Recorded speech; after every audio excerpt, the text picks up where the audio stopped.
Ya están dando. Plexo sacro y ¿qué más? ¿Qué otro plexo se habla de uno? Sí, sí. No. Ah, el trauma, sí. Ah, perdón, sí, sí. Sí, correcto, sí. Buenos días. Nosotros nos correspondió la exposición, tema de plexo sacro. Mis compañeros son María Paula Rosso, Claudia Tacán, Luis García Quiseno y Estefanía Ruiz. Mi nombre es Juan Camilo Reyes.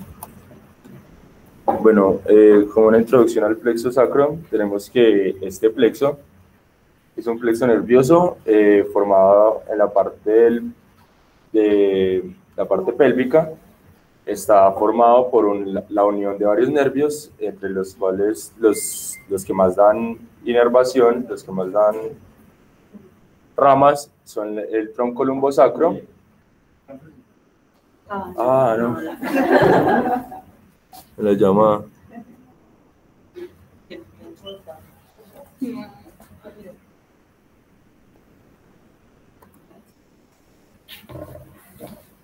Yo creo que ahí ya. Bueno, el tronco lumbosacro, las ramas de los nervios espinales S1, S2 y S3 y algunos nervios comunicantes de ramas de S4, S5 y el coxigio, aunque estos no tienen mayor relevancia. ¿Puedes apagar eso?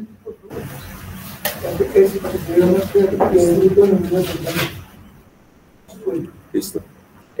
Bueno, este plexo, a diferencia de otros nervios espinales, de otros plexos formados por nervios espinales, tiene la particularidad de que en otros nervios espinales pues sale el nervio directamente desde la médula y este da unas ramas anteriores y posteriores directamente, mientras que este sale de la médula, llega al canal medular y en el canal es donde empieza la división, la parte anterior y posterior. La parte anterior es la que va a formar el plexo y la parte posterior da inervación a algunos músculos intercostales de la parte inferior y la piel de dicha zona. Este plexo sacro, pues se ubica, su ubicación anatómica básicamente está medial al músculo piriforme, que es este de acá, este que podemos ver en esta zona. Está debajo de, por decirlo así, debajo y lateral al plexo sacro, este músculo. Medialmente tiene pues las arterias ilíacas, pues en especial la rama interior, y también se pueden ver nervios de la cadena simpática. También podemos encontrar de forma medial relación con el recto. Este plexo sacro está en forma anterior pues a las vértebras sacras y coxillas.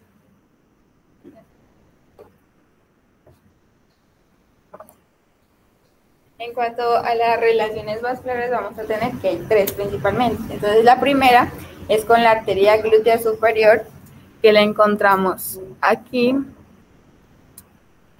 Entonces, esta nos dice que va a ir entre el tronco lumbosacro y entre el ramo anterior del primer nervio sacro, es decir, de S1, para luego introducirse en la escotadura asiática mayor.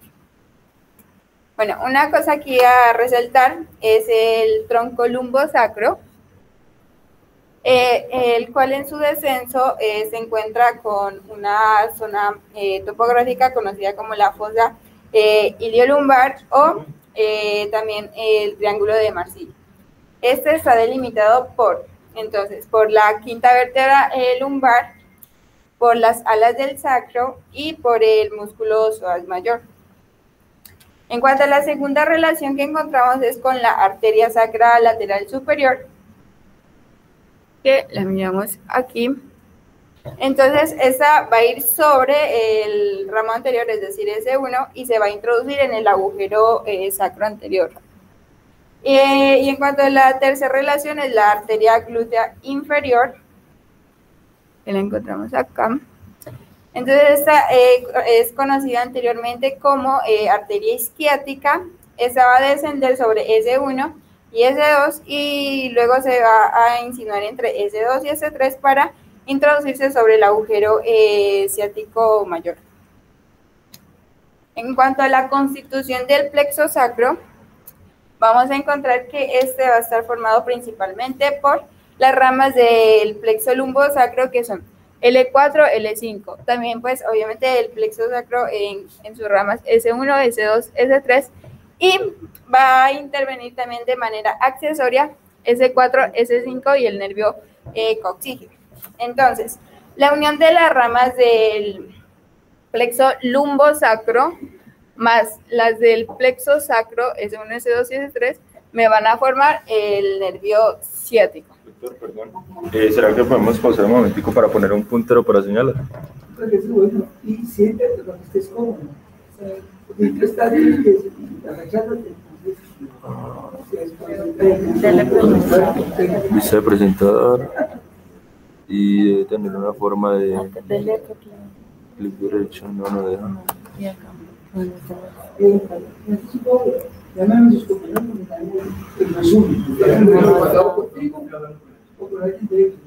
Juan de pronto sabe cómo poner el puntero. De pronto ustedes saben cómo se pone. Pues sí, si no se puede. Si no se puede, pues no sé. No, pero igual ellos ven esa cosita. No, pues sí, ellos ven la flechita. Ah, bueno. Estamos acá, ¿no? Es elegante, pero él también sirve. Ah, ya. Ahí también sirve.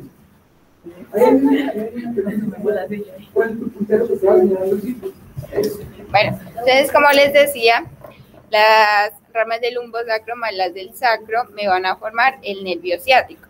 Y dentro de este nervio ciático vamos a encontrar al nervio tibial y al nervio peroneo común. O sea que tenemos dos grandes nervios, ¿cierto? Del plexo lumbosacro. Entonces,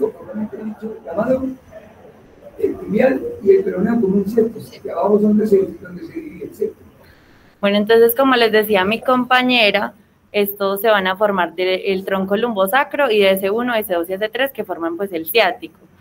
Lo quisimos poner así en este esquema porque vemos que acá en los atlas, como nos muestran, lo que nos van a mostrar son como los ramos anteriores y los posteriores de los nervios, entonces pues nos parece más fácil que lo entiendan así. Así es que como se ven los atlas, entonces vemos que las divisiones posteriores son las que están en naranja y estas van a ser las que formen el nervio peroneo común. Y las rosadas son las anteriores y esas van a formar la parte tibial, pues formando todo el nervio ciático. Bueno, entonces ya hablando del nervio pudendo y el anocoxigio, deben de tener en cuenta de que esto no hacen parte pues del plexo como tal, pero sí son muy importantes pues como accesorios. Entonces el nervio pudendo, este va a salir de S2, S3 y S4, y este va a ser el que se va a meter en el perine y va a darle información sensitiva a los genitales externos. O sea que es muy importante. Es muy importante que si no tiene sensibilidad de abajo, pueden pasar muchas cosas, ¿no? Bien. De S4 se va a comunicar con S5 y S5 a su vez con el nervio coxigio. Esto va a ser lo que se va a llamar el plexo coxigio y va a dar como rama el nervio anocoxigio. Bueno, entonces ya pasando a las ramas colaterales, entonces vamos a empezar con los ramos posteriores, que son los que van a estar acá en azul, y estos se forman del ramo, pues de los ramos posteriores, por ejemplo acá, de L4, de L5 y de S1 el nervio glúteo superior, de L5, S1 y S2 el nervio glúteo inferior. O sea que aquí el glúteo superior y el nervio inferior. Y nervio glúteo superior y nervio glúteo inferior. Todos están muy relacionados. Y de S1 y S2 va a salir el nervio piriforme. Y por último, de S1, S2 y S3, el cutáneo femoral posterior, que ya se los voy a mostrar en otra imagen. Y los anteriores son más fácil porque son solo dos y van a hacer todo lo contrario, van a salir de los ramos anteriores, por ejemplo acá de L4, de L5 y de S1, el cuadrado femoral, y de L5, S1 y S2, el obturador interno. Acá podemos verlo pues mejor en estas imágenes. Vemos que los posteriores acá tenemos el glúteo superior, el glúteo inferior, también está el cutáneo perforante y por el femoral posterior. Acá también podemos ver, por ejemplo, al pudendo, que era el que les decía, y a los anocoxigios, que son estos pequeñitos, y también el plexocoxigio, y podemos ver los dos anteriores, que son el cuadrado femoral y el femoral, el obturador interno.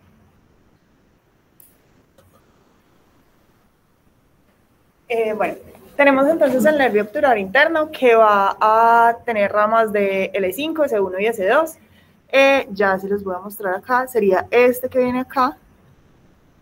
Él va a tener pues un recorrido, sale por el foramen ciático mayor, en la parte pues ya externa de la pelvis, va a pasar lateral a los nervios, a los vasos pudendos internos. Luego va a pasar, pues alrededor va a rodear la espina isquiática y vuelve y entra a la pelvis. Si este es el único de esos nervios, de esas ramas colaterales que se va a quedar dentro de la pelvis. Ahí va a inervar, en la parte externa va a inervar el músculo gemelo superior y finalmente pues viene acá e inerva el músculo obturador interno. Bueno, acá tenemos el nervio, perdón que se me perdió un segundo, viene por acá y ya entra nuevamente. Tenemos el nervio glúteo superior, pues que ya también lo había mencionado mi compañera, este se forma por ramas de L4, L5 y S1, sale de la pelvis también por el mismo foramen ciático mayor, por ese foramen salen pues los 4 nervios de los que yo voy a hablar. Este va a inervar. Sale por este foramen y va a dar 2 ramas, una rama superior y una rama inferior. La rama superior, que es esta, va a inervar los músculos glúteo mayor y glúteo mayor. Perdón, un segundo. El glúteo medio y el glúteo menor, y la rama inferior va a inervar el tensor de la fascia lata, que es este de acá. Tenemos el nervio del músculo piriforme, que se va a formar de las ramas de S1 y S2 y termina en la cara anterior del músculo piriforme, que es acá. Sería este que viene acá y este es el músculo piriforme. Y finalmente, entonces, tenemos el nervio del cuadrado femoral, que se forma por ramas de L4, L5 y S1, e inerva el gemelo superior, el gemelo inferior y el cuadrado femoral. Y sería este nerviecito que baja por acá. Pasa pues como posterior al nervio isquiático.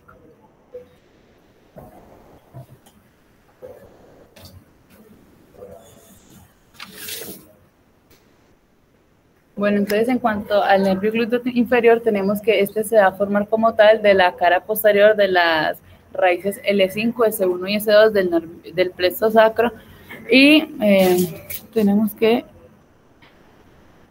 es este de acá, que está cortado, es este de acá, y tenemos que como tal, él se va a encargar de inervar al músculo glúteo mayor, al músculo glúteo mayor. El nervio glúteo inferior se va a encargar de inervar al músculo glúteo mayor, el cual se va a encargar de la extensión, de la rotación lateral, de la abducción y la aducción del muslo como tal. Tenemos que este nervio va a salir como tal del foramen ciático mayor, que sería este de acá, pero este foramen se divide como en 2 porciones porque ahí está el músculo piriforme. Entonces va a haber el foramen ciático mayor, pero una región suprapiriforme y una región infrapiriforme. Tenemos que este nervio glúteo inferior como tal va a salir de la región infrapiriforme de ese foramen ciático. Y tenemos que pues por ahí, como lo dice su nombre, también va a salir el nervio ciático.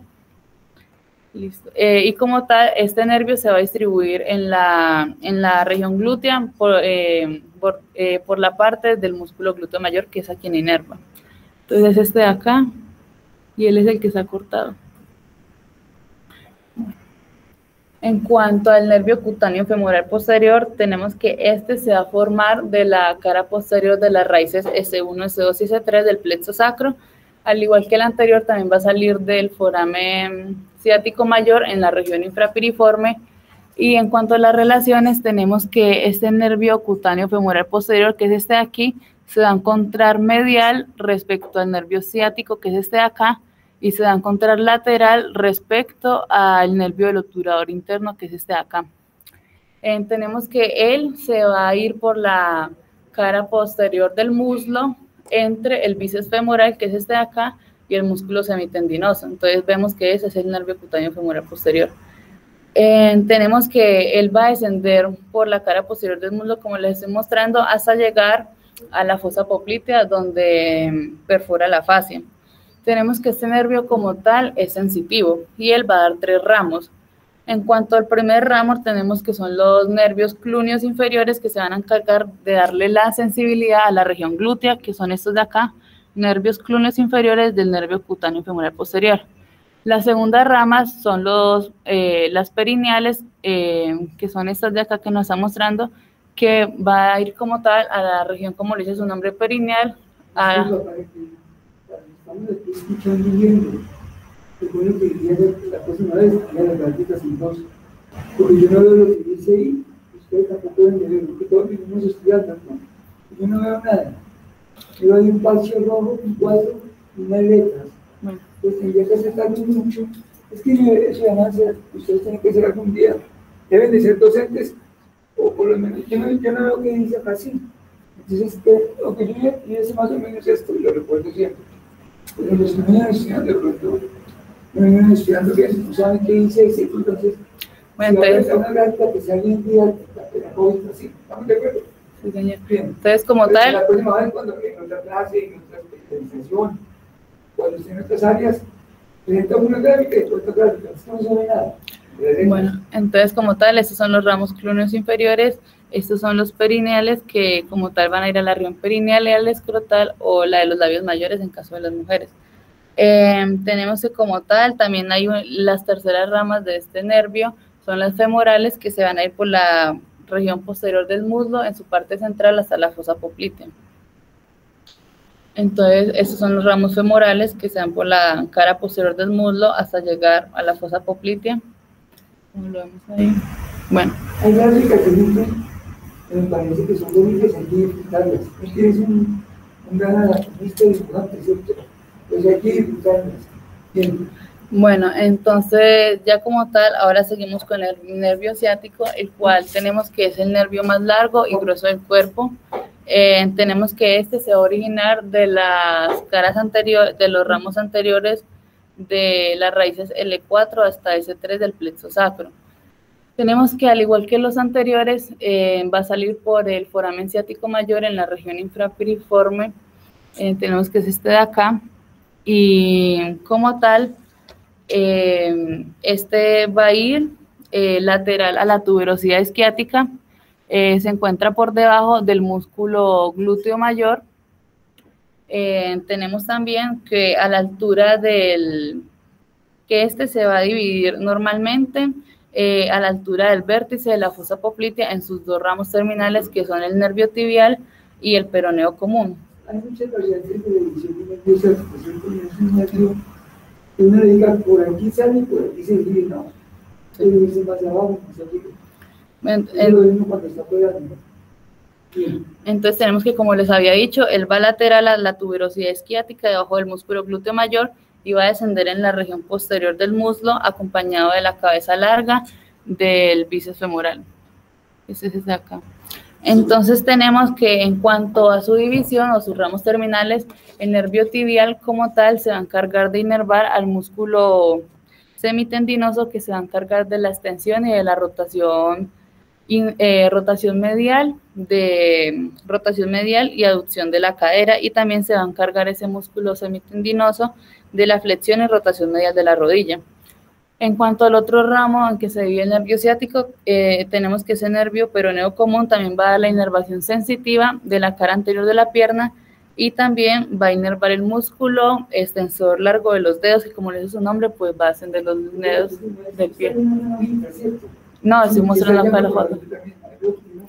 Sí, la tengo, pero se me lo sé. Bueno, señor, entonces tenemos que...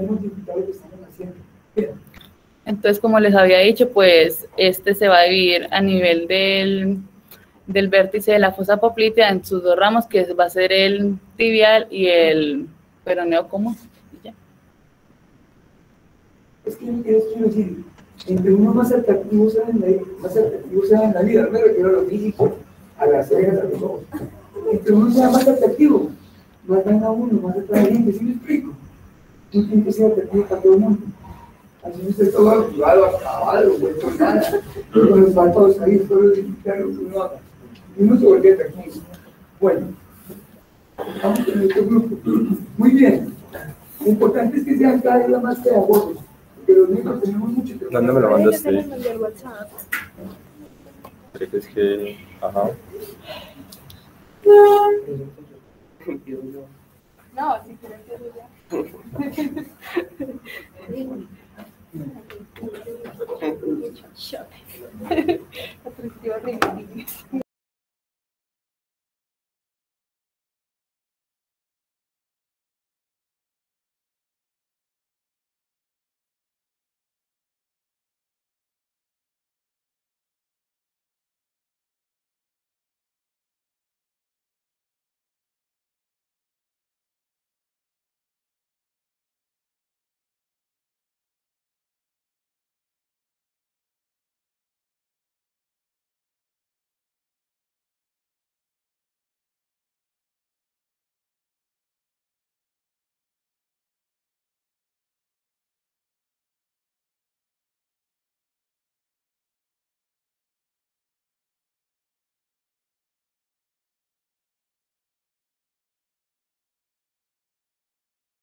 Entonces no se murió por culpa del virus, sino porque no se cuidaba.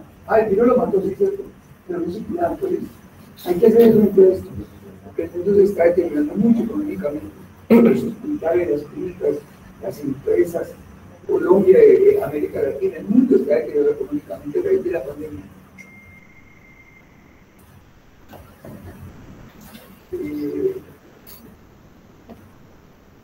Son 6, ¿cierto? Un segundito, se llama el interno. Listo. Dominen, los únicos tenemos que dominar a este país, por lo menos para que nos respeten. ¿Qué Andrés? Buenos días, ¿cómo le va, señor interno? Bueno, mira, el que pasaba rondas, hoy era el doctor Juan Darío Carvajal. No soy yo, ¿sí? Entonces él me dijo ayer que si le pasaba ronda hoy. ¿Por qué? Porque una vez tenía algún problema. Entonces, yo no soy de la ronda, pero yo lo hacía y vamos a pasar la ronda así. Por eso, pero usted me coloca en la palabrita que va a llegar al recinto, no es porque yo también sí. Primero tengo una responsabilidad con los estudiantes de medicina en la Universidad de Quintana. Termino y llego donde usted yo. Sí, Andrés, tengo. No, el problema no es mío. Sí, bueno. Entonces me preocupa porque queda una gente de los sistemas de piso, porque no estoy desorganizado, no estoy desorganizado, usted sabe, ¿cierto? Correcto. Me tienen listo todos los pacientes, soy yo. Examen de sangre, bucle, arginina, si hay que hacer curaciones, tener guantes, tener gasitas, tener todo listo, ¿sí? Tiene yo la historia clínica anoche del paciente que operamos anoche. Ese paciente hay que darlo el sábado, excepto si es interremoto y le cabe el hospital San Juan de Dios. El paciente hay que darlo porque no va a haber que amputarlo, ¿sí? 24 años, ¿cierto? Tiene 22 años. Entonces, ¿sí? Entonces, cuando hagan la boletica de mi lista para el sábado entregarlo temprano, primera hora yo. Es un muchacho joven como usted, jovencito, y está a punto de ser amputado. Está deprimido. ¿Sí? Usted me puede pedir un cuadrito mático, por favor. Andrés, envíame un cuadro mático, porque ayer perdí mucha sangre. Chao. Buen día. Nos vemos acá, tenemos que ir con los estudiantes. Chao, chao. ¿Qué tiene que uno de sus padres atravesando las asesinas? Uno vive todos los días ocupado. Y a usted le va a tocar eso. Ya están en ese ambiente, está bien ocupado, ¿cierto? No necesitan tiempo ustedes, nosotros tampoco. ¿Quién? Porque cometen errores las personas, andan como locos en motos. Por eso yo cada que veo un interno en moto, le digo, no sé si son motos, le digo, esta moto por la vuelta es o es en bus, o para que tranquilo camine. Y si es por la noche, para que bus o para que tal. Pero las motos están entrando muchos problemas estatales, del Estado. Hay dos que han problemas. Porque yo he visto que todos los que suben en moto van como con diarrea. ¿En serio? Y uno más adelante a la vez, está tomando tinto por allá unas 10 horas adelante, tomando tinto o hablando de basura, no sé esta palabra. Entonces hay que quedar en una persona tan solita. Hay que madrugar, si hay que madrugar, pues uno no madruga, pero queda una vida organizada. Los latinos, sinceramente, somos muy desorganizados. Yo me digo que en otro país, eso lo dije, pero sí. Yo me digo que en otro país hice medicina y trabajaba, se lo dije que yo trabajaba. Y ese país no es superior a Colombia, entre comillas. Porque nosotros cuando pensamos que las mujeres más bonitas son las de Colombia. Y las más inteligentes son las de Colombia. Y los más inteligentes somos los hombres, y los más divertidos que no. No sabemos cómo vivir en nuestro país tan horrible y tan triste. Mentiras, atracos, políticos, de todo. Si alguien tiene una vida política, no es culpa. De todo, oiga, de todo en mi país. Yo pensé que cuando pudiera llegar a esta área, yo así una persona difícil en nuestro país. Yo creo que mi país no avanzó. No voy a morir, voy a ver un país al menos desorganizado prácticamente. Cuando yo era niño, Armenia no ciudad muy sana. No había atracos, Armenia no tenía ladrones, no existían violadores. Así que yo nunca vi de violadores en mi época. Hoy en día todo el mundo está hablando en sexo, droga. Casi las veces no somos así, pero la gente vive enloquecida. Entonces, será que mañana se van a morir todos. Entonces quieren vivir el día de hoy como si fuera el último. Disfruten la medicina. Bueno, ¿quién va a hablar? Yo. Listo, buenos días a todos. Sí, señor. Buenos días a todos. Hoy le vamos a hablar sobre las generalidades de trauma, esguince y luxación. Nuestro grupo está conformado por Daniela Uribe, Michael Vargas, David Vargas, Kevin Valdés, Laura Zúñiga y quien les habla, Juan Esteban Velázquez. Entonces vamos a empezar por las fracturas. Tenemos que empezar sabiendo qué es una fractura. Esta se define como la interrupción de la continuidad de estructuras tanto óseas como cartilaginosas. O sea que yo puedo tener una fractura en un hueso, en un cartílago o en ambos al mismo tiempo. Los mecanismos de generación de una fractura son diferentes.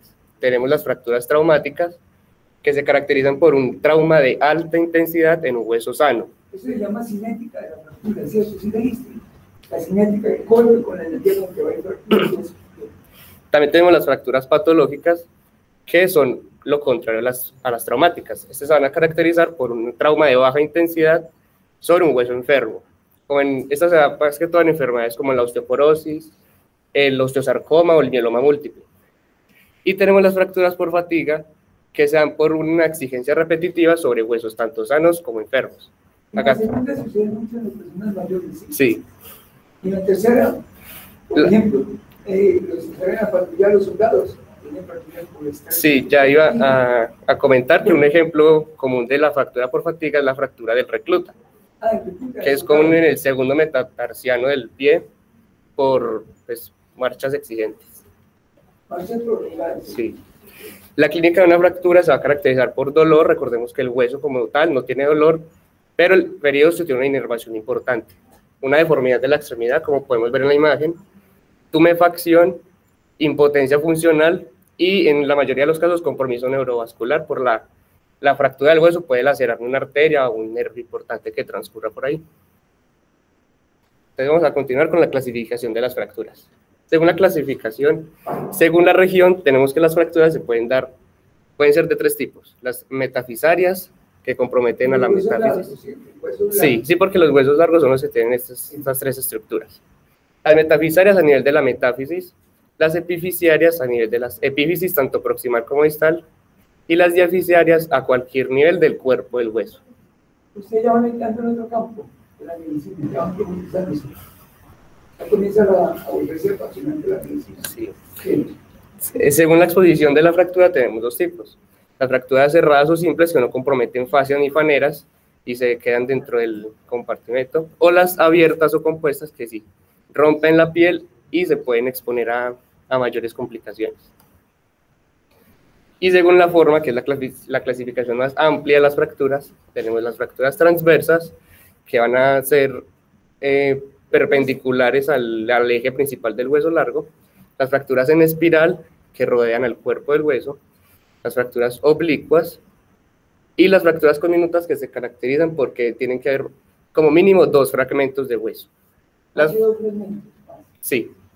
Las fracturas en espiral y las fracturas oblicuas son las de consolidación más fácil porque son las que tienen más superficie de hueso en contacto un extremo con el otro. Ay, disculpa, me dicen número 2 fragmentos, el mayor 2 fragmentos, sí. Ah, sí, me queda al revés acá. Ellos también están memorizando. Perdón. Están memorizando en sus cerebro, el computador, el celular, mayor. Sí, acá era mayor. Tenemos las fracturas segmentadas, en donde hay un segmento de hueso aislado de la porción proximal y de la distal. La fractura impactada, en donde los fragmentos de hueso quedan unidos uno con otro, pero la fractura sigue ahí. La fractura en tallo verde, que esa es una fractura incompleta del hueso, o sea que la fractura llega al hueso, pero no lo separa, y es común en niños.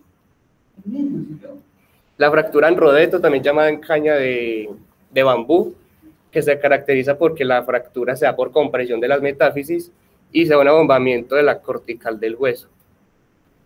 Y la intraarticular, que afecta al cartílago articular y a las carillas. Y algunos términos importantes que hay que conocer sobre las fracturas son los siguientes. Cuando se habla de distracción de una fractura, se está hablando de la distancia a la que se encuentran los dos fragmentos del hueso, como se puede ver en la imagen. La angulación de la fractura se refiere al grado de desviación del segmento proximal referente al segmento proximal, perdón, del segmento distal, de acuerdo al segmento proximal, como se puede ver en la imagen. El desplazamiento de la fractura se refiere a qué tan alineados están los huesos, el hueso implicado. Los fragmentos pueden estar desplazados o no desplazados. Y cuando se sobrepone un fragmento sobre el otro, se le conoce como fractura en bayoneta. Sí. Y la rotación de la fractura se refiere al giro del fragmento distal sobre el eje principal del hueso. Estas características nos podrían explicar, por ejemplo, el signo patognomónico de la fractura de cadera, que es el acortamiento y la rotación externa del miembro. Listo. Ahora, hablando de la consolidación de las fracturas, tenemos que la consolidación se refiere al proceso en el cual el hueso toma su estructura inicial, y para eso se requiere que la fractura sea reducida. Cuando nos hablan de reducción de fractura, se refiere a que los huesos tienen que volver a estar en su posición anatómica normal.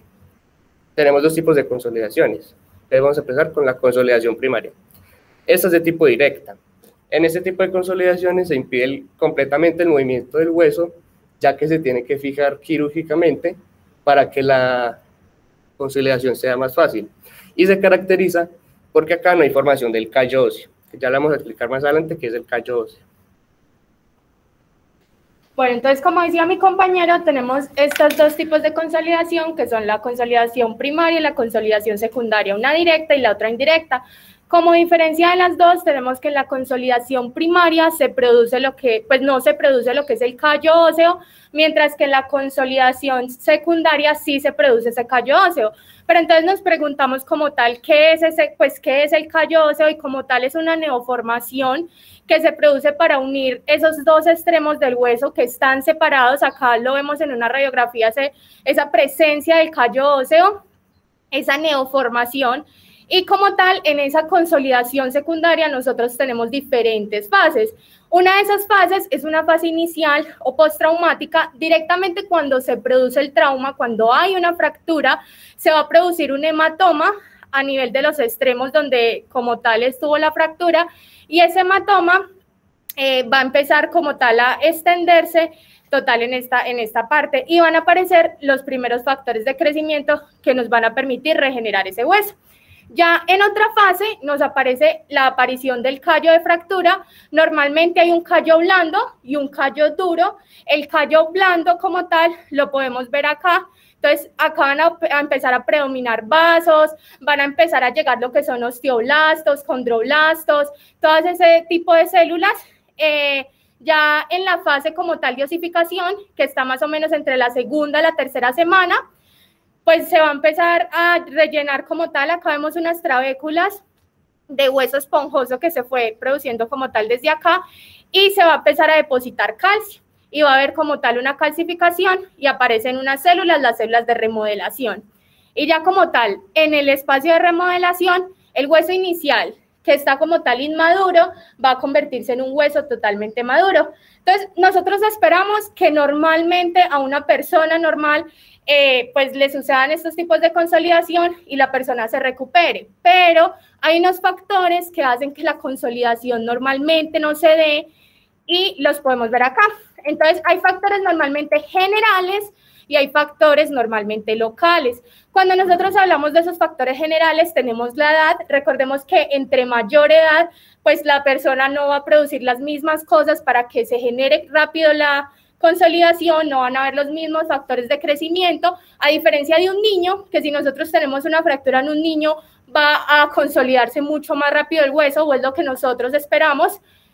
Las deficiencias de vitamina C y D, pacientes que no consumen este tipo de vitaminas también tiende a que no se ve muy rápido la consolidación, ya la alimentación o el daño nervioso. Y en factores como tal locales, tenemos como tal el tipo de fractura que se produjo, la localización y el hueso. Hay algunos huesos que no reciben suficiente irrigación, por decirlo así, como tenemos el atlas y el axis o el hueso escafoideo, y ese tipo de huesos es mucho más difícil que se regeneren o que se consoliden como tal cuando hay pérdida de tejido óseo y ya factores intrínsecos. Ahí, por ejemplo, donde dice factores generales, podría uno incluir los que están consumiendo medicamentos que hacen mención a los huesos, ¿cierto? O inhibición de la inflamación. Los corticoides, por ejemplo, y algunos otros fármacos, ¿cierto? Los que toman el tipo de solón, las cosas, ¿cierto? También. Listo. De pronto, ahora, ya acá como tal les quería traer como un tipo de radiografía para explicarles mucho mejor lo que es ese retardo en la consolidación. Por ejemplo, acá nosotros tenemos una fractura de tipo espiroidea, en la cual nosotros podemos ver que el paciente consulta una vez por esta fractura, se le hace como tal inmovilización con yeso y el paciente vuelve a las 4 semanas en la B y miren que no hay como tal una formación de callo óseo. No sucedió nada. ¿Qué pudo de pronto suceder acá? Que se hizo pues se posicionó mal el yeso, o... Sí, señor. Entonces acá... Ese paciente lo va a operar. No sé de qué país o si se le da en mi país.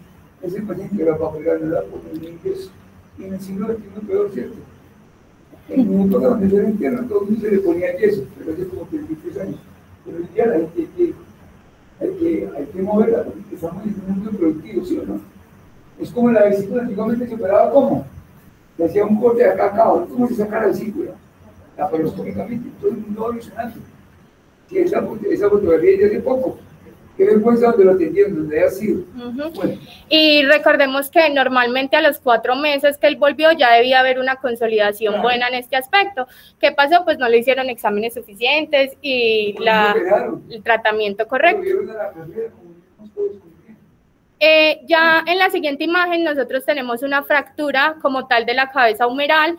Entonces, esta fractura se llama, pues ya se consultó por la fractura y al tiempo que volvió no había como tal consolidación, volvió a los 6 meses y ya cuando ese tipo de consolidación no se da, después de 6 meses se llama pseudoartrosis. Pseudo falso, artrosis, una falsa articulación, pero pues no hay relación como tal a la artrosis, pero el efecto se llama así y lo que sucede es que el cuerpo toma diferente como esa separación y esa separación se empieza como a llenar de líquido y también sale como una membrana sinovial.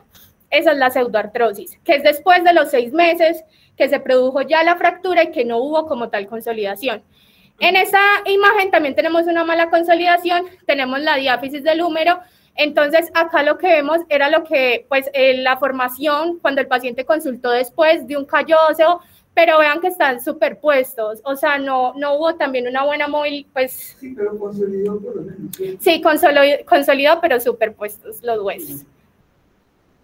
Bueno, entonces ahora vamos a hablar un poco sobre lo que son las fracturas expuestas, que es cuando el foco de la fractura como tal se comunica con el medio ambiente. Podemos hablar de contaminadas o infectadas. Cuando hablamos de contaminadas son menores de 6 horas e infectadas mayores a 6 horas. Cuando ya nosotros hablamos como tal de las fracturas expuestas, nos referimos a un grado, que es el grado de Gustilo y Anderson, que nos ayudan como a referir o a llegar a un tratamiento como tal. Lo dividimos en 3 grados, que los voy a explicar a continuación. El grado 1 se produce la fractura como tal menor a 1 centímetro, no hay predisposición de tejidos blandos como tal y tampoco hay una alta contaminación.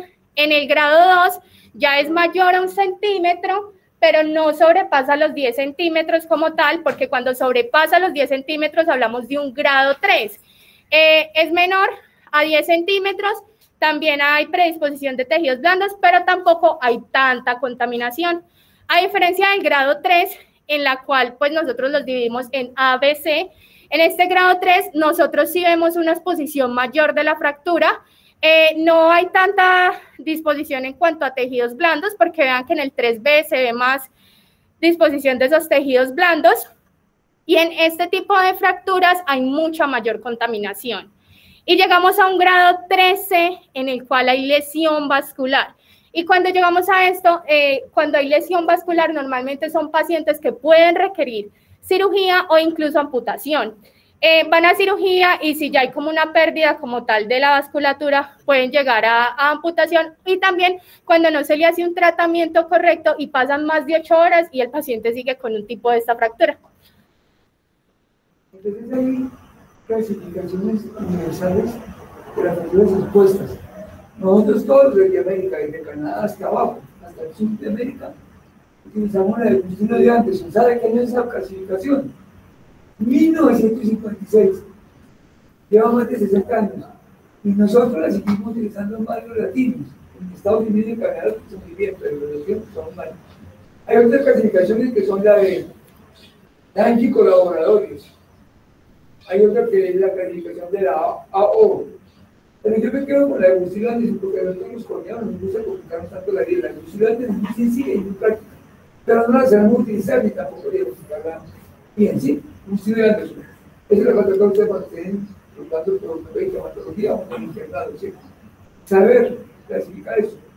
Porque un paciente llega a urgencias y el interno no sabe clasificar eso. Usted ya lo entendió. Y no se interna, ya lo entendió. Hay gente que le pone, le gusta las cosas, el sabor, el picante. Bueno, sigue. Entonces acá ya hay una pérdida de la vasculatura, el hueso no recibe su nutrición y pues puede haber amputación como tal. Ya esta es una imagen de Netter que explica mucho mejor los grados, pues ya cada uno los puede ver, el grado 1, grado 2, grado 3A, 3B y 3C. Ya en cuanto a la intervención quirúrgica, se hace una intervención quirúrgica frecuentemente cuando son adultos ya muy mayores, también cuando las fracturas asientan sobre una neoplasia o las fracturas son muy inestables. La intervención quirúrgica también se hace cuando hay una lesión de las partes blandas y en presencia de complicaciones como el síndrome compartimental, la lesión neurovascular, la fractura abierta y las articulaciones flotantes. Se va a hablar como una generalidad muy corta de lo que es el síndrome compartimental y la embolia grasa, pero es un tema... Usted lo habla, pero yo también se lo puedo hablar más profundamente. Yo solo voy a decir una generalidad, no, realmente no. ¿Esa está por aparte? Sí, esa hace parte de las que son privadas. Pero el que yo le puedo dar síndrome compartimental y síndrome de embolismo graso. Sí, señor. Y fracturas expuestas, porque las personas cuando lleguen al internado sepan de qué se trata. Es que están llegando todo. Esta es la última exposición. ¿Está bien? Esta es la última de nosotros. Esta es la última que me corresponde a mí, mano. No, la última de nosotros. Sí, porque es que usted va al internado. Hay jóvenes que no saben qué es un síndrome compartimental. Y ya dentro de positivo van a tener el título que necesita como médicos. No saben. No saben que no sé qué está pasando con la facultad de medicina o la escuela de medicina. No sé, yo no puedo entender qué es lo que está pasando últimamente.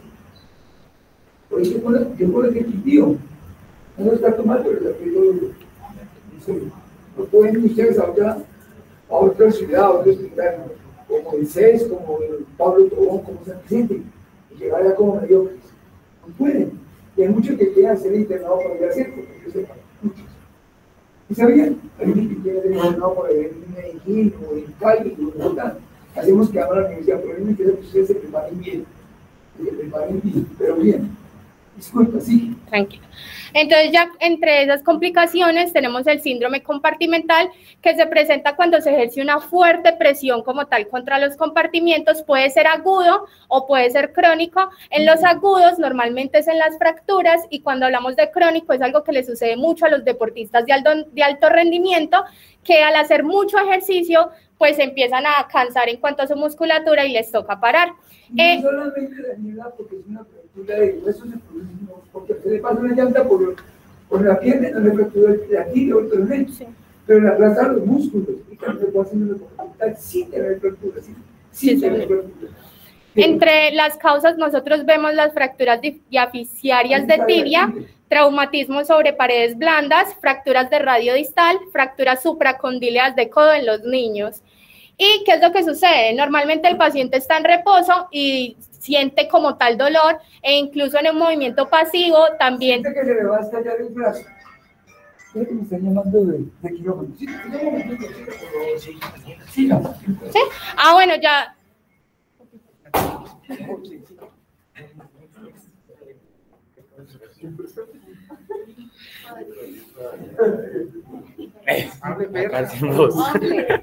Bueno, las luxaciones es una lesión donde las caras articulares dejan de estar en contacto, que puede ser completa o parcial. La parcial se denomina subluxación, donde pues no se separa completamente la articulación.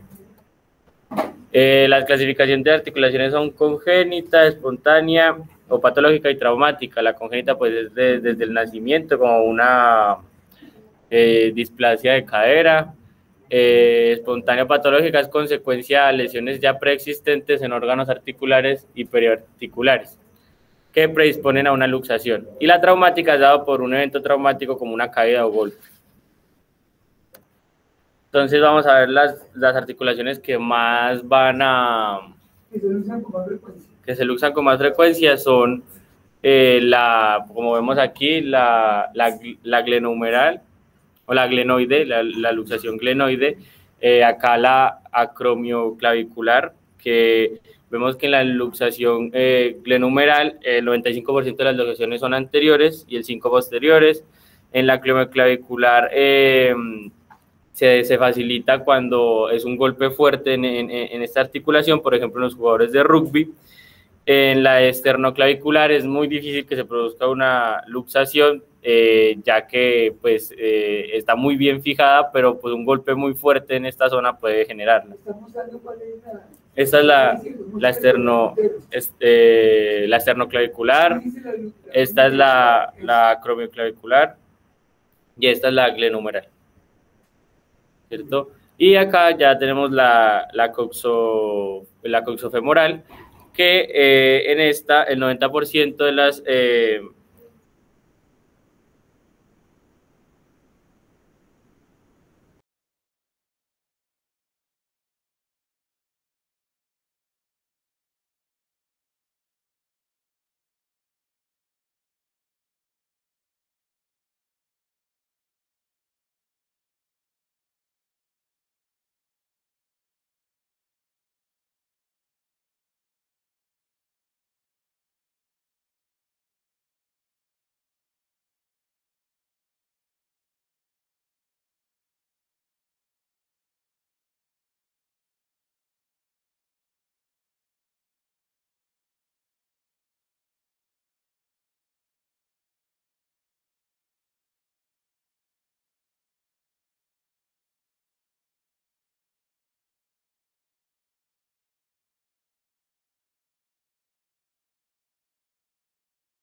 por qué obligarse.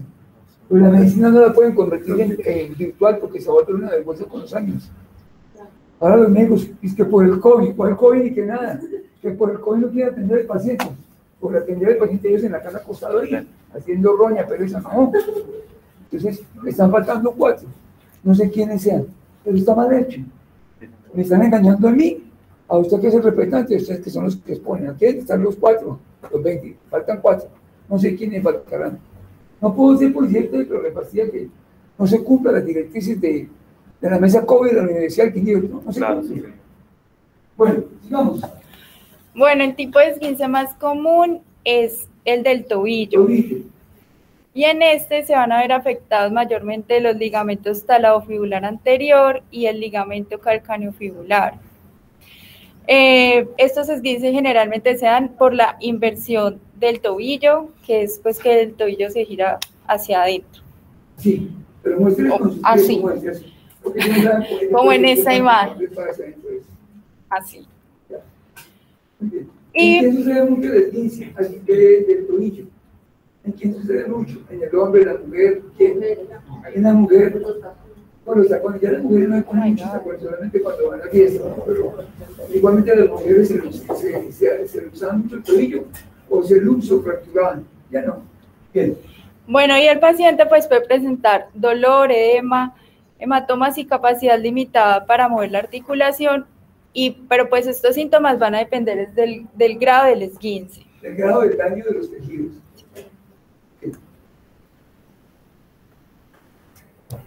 Bueno. Estamos aprendiendo algo como más, no como tan teórico, sino más práctico, ¿no? Poco a poco ustedes van ingresando en la actividad médica. Bien.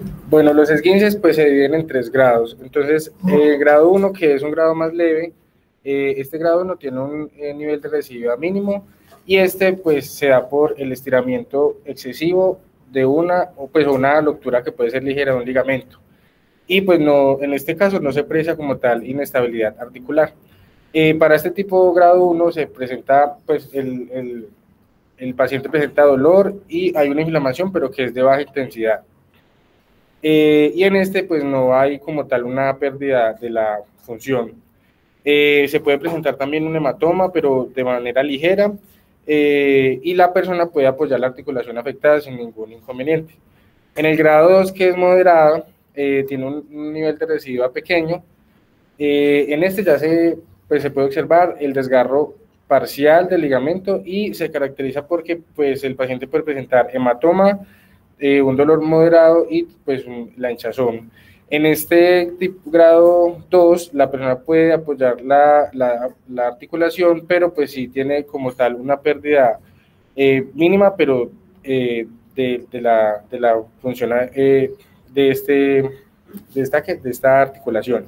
Y en el grado 3, que ya es un grado severo, en este la recidiva es muy alta, es decir que después de que se genera un esguince, pues se puede presentar nuevamente como tal el esguince. En este se presenta un desgarro o ruptura completa del ligamento y pues el paciente sí presenta un dolor, la hinchazón del hematoma y pues no tiene como la capacidad de apoyar la articulación afectada para este tipo de grado. Estas son algunas circunstancias en las que el esguince pues debe ser una causa de consulta médica. Entonces, en primera instancia tenemos la duda sobre la gravedad de la lesión o sobre su tratamiento, es decir, como los interrogantes que tenga el paciente de acuerdo a lo que esté sintiendo en el momento que se genere el esguince, que tenga un dolor intenso o una incapacidad para apoyarse o mover la articulación lesionada. Recordemos que en el grado 2 y 3 pues se puede presentar esta incapacidad para apoyar como tal la articulación que está afectada, una hipersensibilidad al tacto en la zona adyacente a la articulación que se lesionó, la aparición de una falta de alineación en el área lesionada. Esta se puede observar haciendo la comparación con la otra extremidad, y pues también puede haber una incapacidad para andar más de 4 pasos sin sentir dolor, que también puede ser puede ser que tenga dolor en la muñeca. Ajá. Solamente al caminar, sino que no pueda, que pierda funcionalidad en la articulación afectada. Sensación de parestesia en el área afectada, un eritema que sea constante en donde se presentó la lesión, y la lesión de una articulación ya afectada varias veces con anterioridad, como les dije, la de grado 3 tiene un nivel de recidiva pues que es mucho más alto que en el de grado 1 y 2. Bueno, en cuanto al tratamiento, para el grado 1, que es como el más leve, es reposo, elevación de extremidad, frío y compresión, analgesia, y en este pues se genera una inmovilidad por menos de 1 o 2 semanas.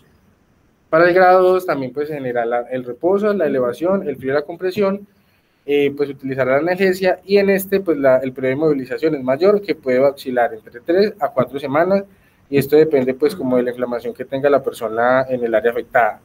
Y para el grado 3 la inmovilización ya se da por 6 a 8 semanas, luego pues de haber descartado el tratamiento quirúrgico, que este es el más severo.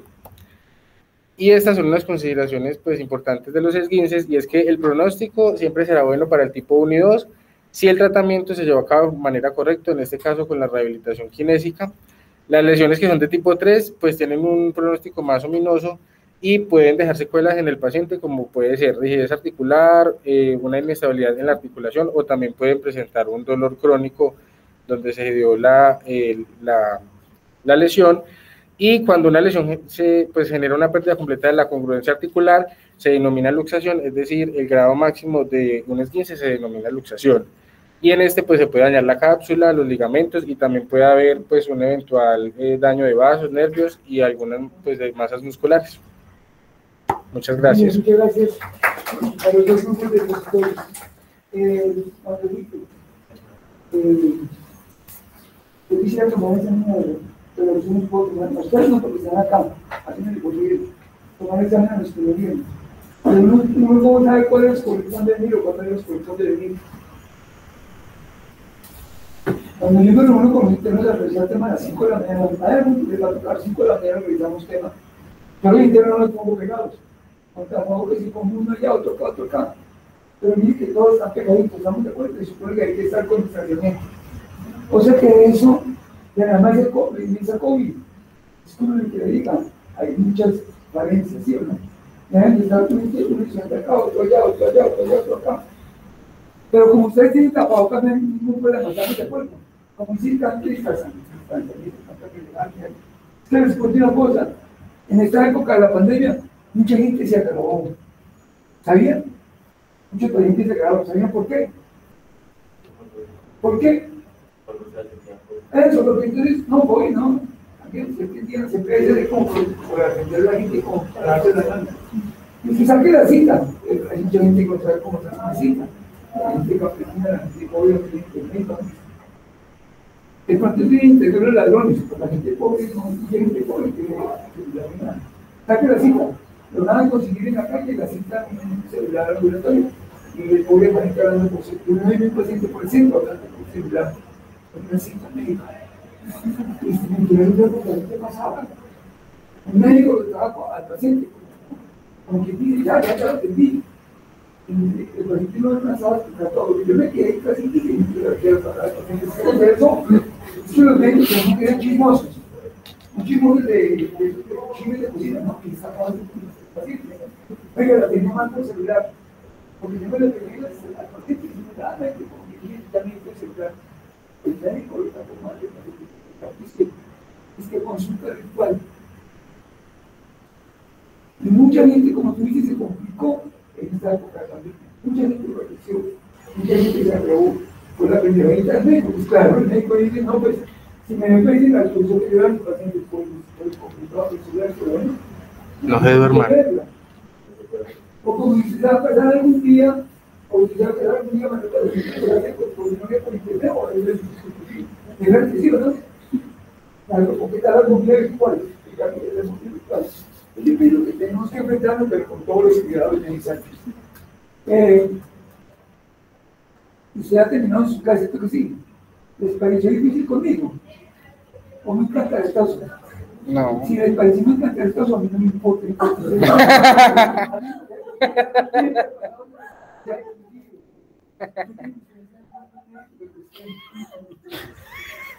Es que usted lleva 25 años chechereando. Dice, eso no. 25 años años. Y por ahí yo 25 años más. 25 años más para necesitar el saber. Yo estoy post-COVID, es un país. todo el mundo lo llama uno. No porque no sea importante, no porque lo necesitan. Porque les digo que se cuiden. No van a decir a su papá y a su mamá porque tienen ahí como están enfermos. Yo estoy tomando 7 medicamentos, pues COVID. No me mató el COVID, pero me puede matar todos los medicamentos que quiero tomar. Y aquí estoy, no rodeando. Ustedes. Te voy a llevar de cuando viudas. Hugo, ¿cómo estás?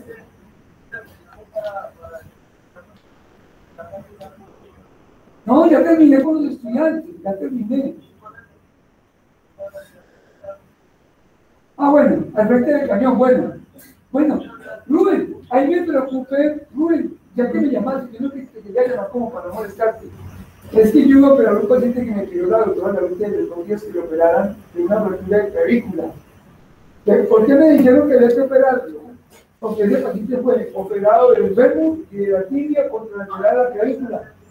Entonces ellos me dijeron que porque le daba salida, yo no le di salida, porque me lo habían puesto para que lo operara hoy. ¿Cómo?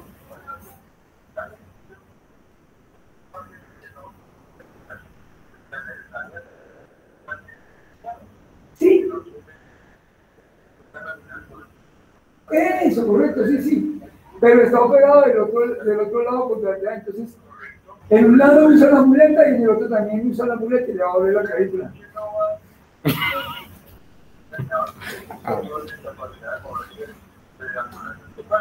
Bueno, no, sí, no hay problema, sino que se quedó como una especie de preocupación porque la doctora Laurita también dijo que había que operarlo porque era operado el otro lado operado y esto tenía que operarlo porque operarlo. Andan bien en muletas. Bueno, listo. Bueno, listo. Sí.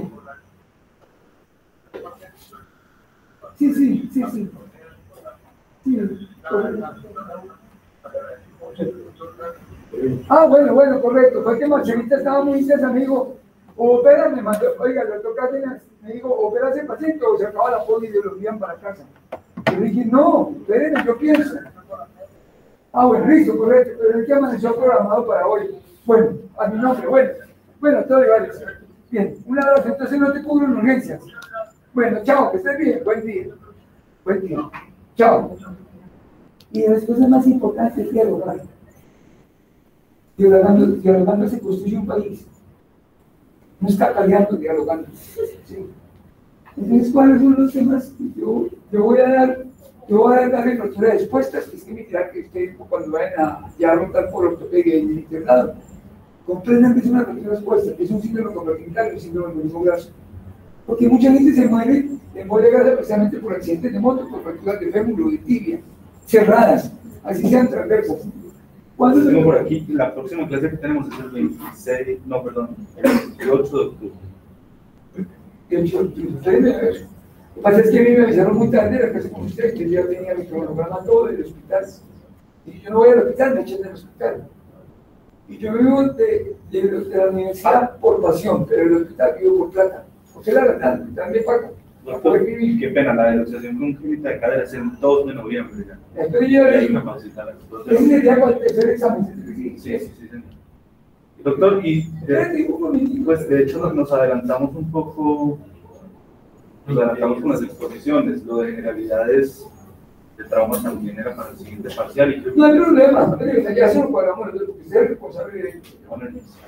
¿Para cuándo me dijiste? 2 de noviembre. Listo, doctor, entonces ya hacemos el quiz. No. Me mando. O sea, de octubre no hay nada ya, no, ya. Conmigo. Con ustedes no hay nada lo que compete conmigo. O sea que para noviembre sería, cuadramos para noviembre. Finalizando octubre me dice, no se le olvide que vamos a revisar.